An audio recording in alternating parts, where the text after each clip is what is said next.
Now, exciting times, Lou. Get that feather ready. This is the round we like to call sorry seems to be the hardest word, which is, of course, nonsense.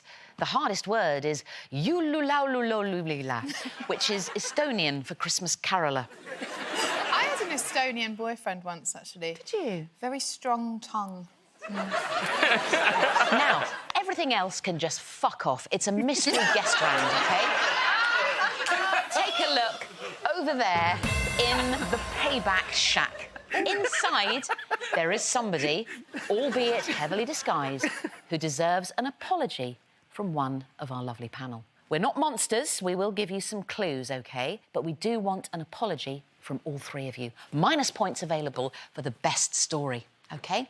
And remember, the lower the points, the more you win. Lower the points, the more you win. The lower the points, the more you win. The lower the points, the more you win. That's enough. That's quite enough. Now, here are the clues. Clue 1. You committed this unforgivable act before you were famous.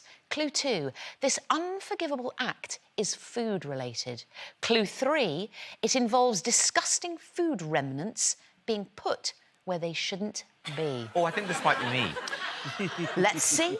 When asked about this traumatic event, our mystery seagull guest said this. And to protect the identity of our wronged guest, the voice you'll hear is the voice of an actor whose schedule was wide open.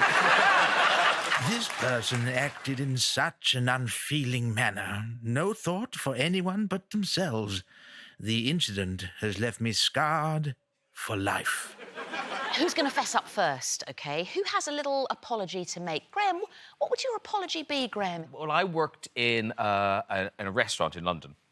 And sometimes you were a waiter, and that was good because you made some money. But then sometimes you'd be on the deli counter, and then the worst was you had to do the dishes. Oh. I'd been working there all summer, and then it was my last shift. And obviously, they thought, let's make him wash the dishes on his last shift. Oh, you imagine, I was so pissed off. So I'm washing the dishes. Everyone's left now. They've all gone. It's just the manager, and he was in a little kind of office bit, you know, doing the books or whatever he was doing. And there was still so much washing up to do. So I just thought, fuck this, I am never coming back. So I hid the dirty dishes, dirty pots, all over the restaurant, in cupboards, under tables, and then just wiped down the surfaces and went, yes. Finish! Yes.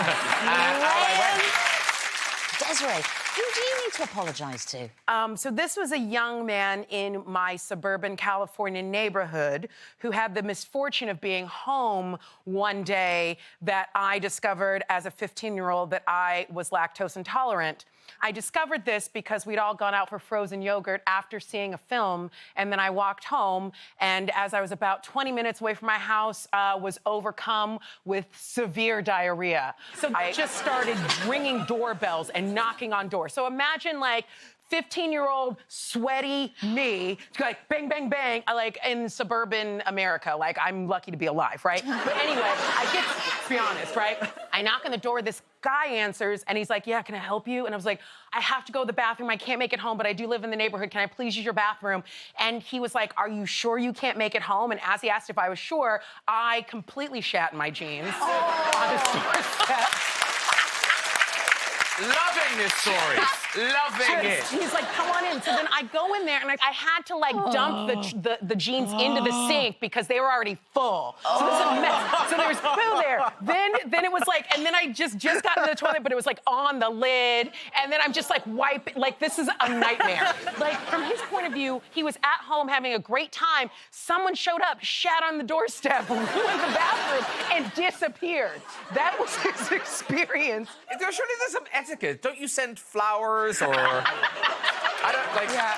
There must be some etiquette. Thank you, no. Yeah, thank you. No, I have to say, if that could be that I have a very similar thing where I was on a bus in Turkey and we'd been out for dinner the night before, and my boyfriend at the time, he'd had terrible diarrhea all night, and I was so smug. I was like, look at him. Like, we ate exactly the same thing, and he's so sick. I'm fine.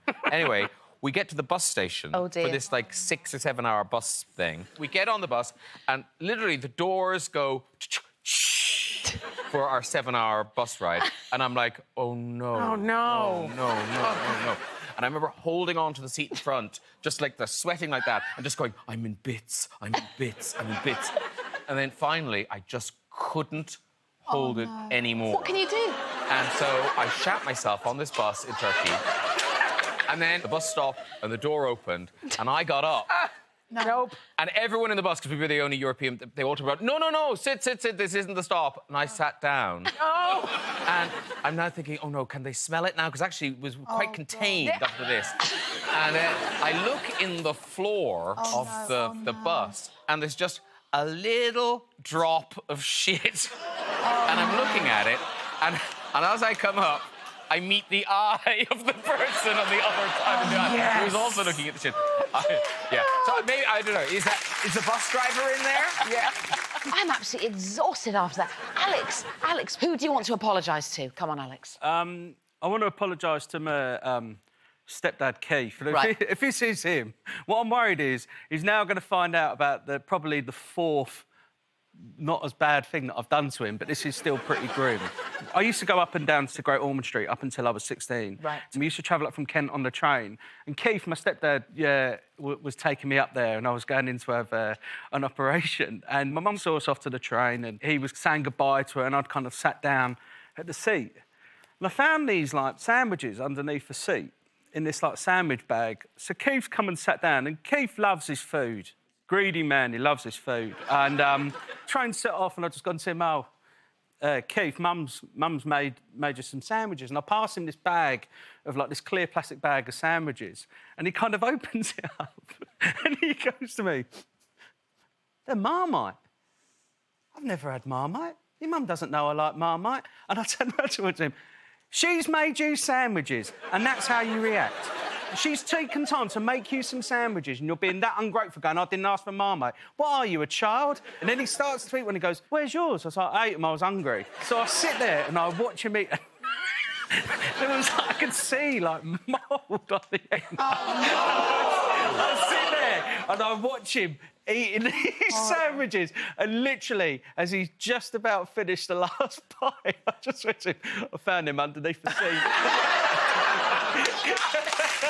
Oh, wow. Oh, dear, yeah. I'm not a betting man, but I'm guessing Alex is going to win this show. Yeah.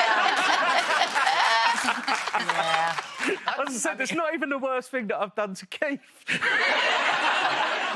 So, do you think this person could be Graeme's mistreated manager, Desiree's shitty doorstep person, or Paul Keith, who ate those disgusting sandwiches? Oh, gang, tension is building. Mystery guest, please reveal yourself.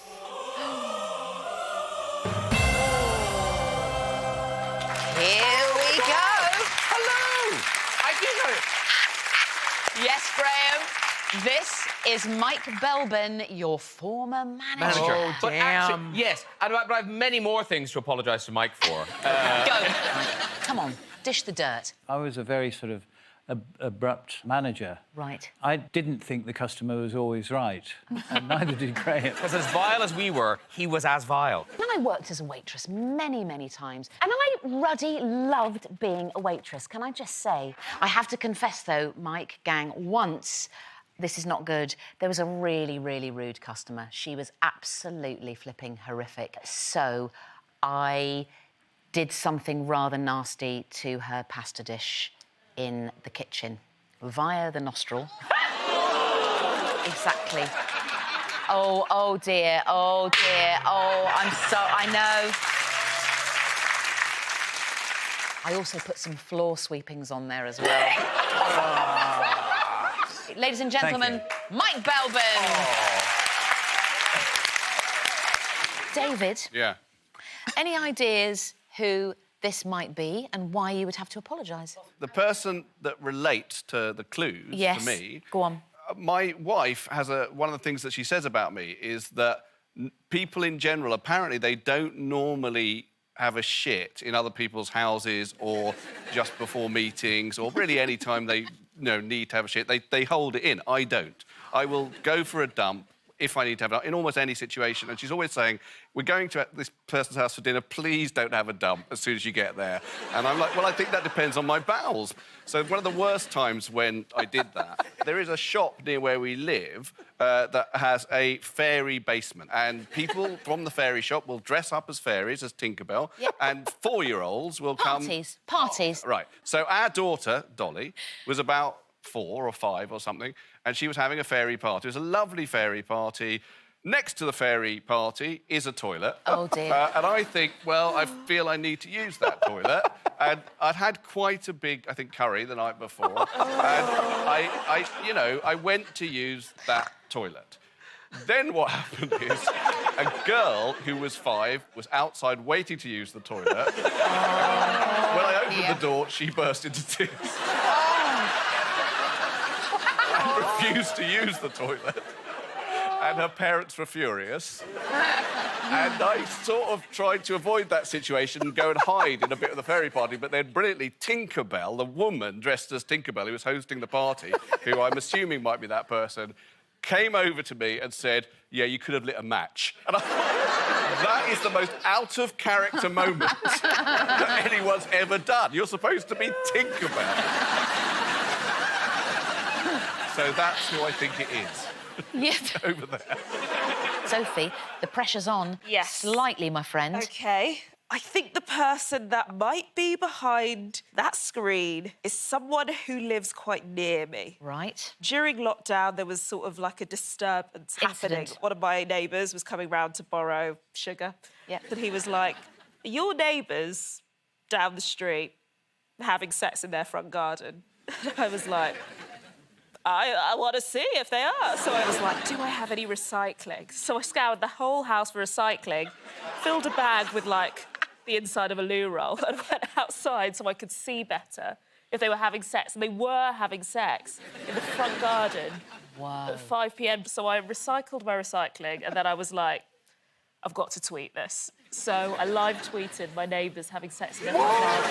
That's illegal too. Is that illegal? Oh, my is it, God. Rob? How Is is that illegal? What would you be charged with? What would I be? Being a legend? I don't understand.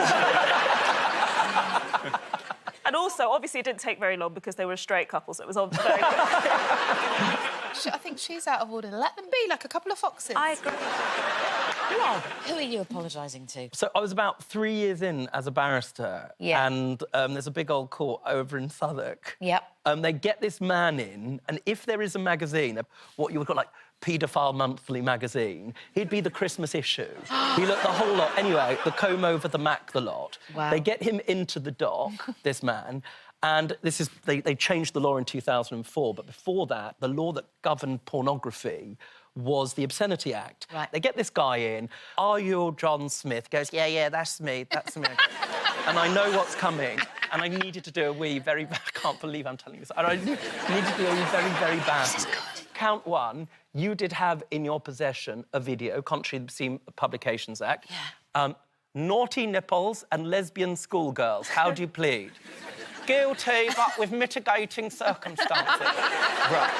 So it's just funny anyway, because everyone's posh and not supposed to laugh. You need to do a wee. Oh. So I start laughing like this. Oh, right. Rob. And then, of course, they get worse and worse, and some of them are in German. Oh. You know what I mean?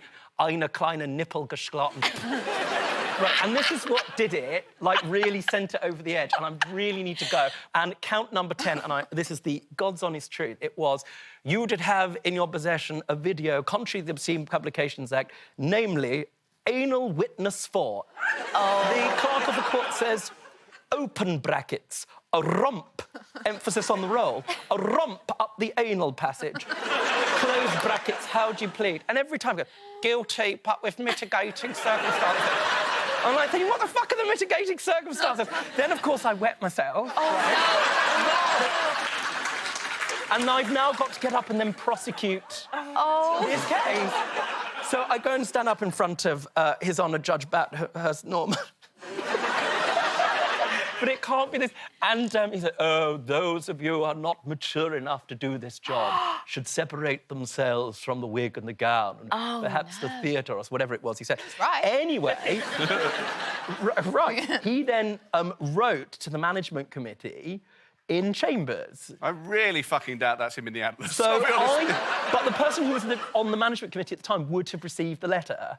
But there's no way that that person's here because, like, I thought you meant the pervert was too busy to come. What's he doing? Busy pervert. got mitigating circumstances. These are very, very, very murky stories, all three. Is it Sophie's naughty neighbour, Rob's brassed-off boss, or the poor fairy who had to put up with David's bubbling bowels?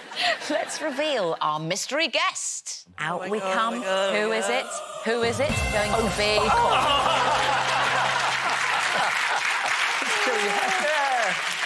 Rob, of course, it's your senior barrister, Jerry Hayes, everybody. Mr. Jerry Hayes. Jerry, for all of us except for Rob, it's absolutely lovely to see you. What's your side of the story, Jerry? I wasn't there. I was on the management committee. Goes into court. Is in front of, I think, Batty Norman, who was one of the Batty judges, Bathurst Norman. Yeah. And it was all about stuff being read out, as they used to do in those days. But, of course, he was there. He got a fit of the giggles. He pissed himself, as one does. And, of course, we got a strict letter from Batty Norman. Man, it's a disgrace to the bar. So we on the management committee had to come and give him a ticking off. Now, Rob, are you going to apologise to Jerry? Absolutely no fucking way, Dick. Is this a sort of camp lawyer off? Trust me, yeah. Jerry Hayes, thank you very much. Big round of applause for Jerry Hayes.